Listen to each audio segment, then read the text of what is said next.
నమస్కారం ఘంటారావానికి స్వాగతం. ముందుగా ప్రధానాంశాలు. భారీ వర్షానికి ఉత్తరాంధ్రలో పొంగుతున్న వాగులు, లోతట్టు ప్రాంత ప్రజలను అప్రమత్తం చేసిన అధికారులు.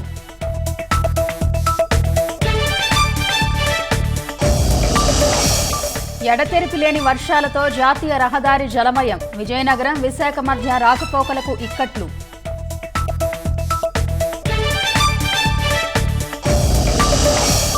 అల్లూరు జిల్లాలో కొండ చర్యలు విరిగిపడి ఒకరు మృతి, గల్లంతైన ముగ్గురి కోసం గాలింపు చర్యలు.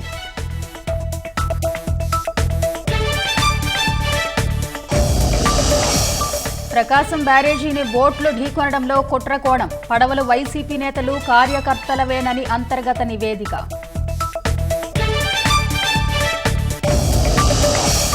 పోర్చుగల్ జైలు నుంచి తప్పించుకున్న 5 ఖైదీలు, కారాగారం గోడ దూకి పారిపోయిన నిందితులు.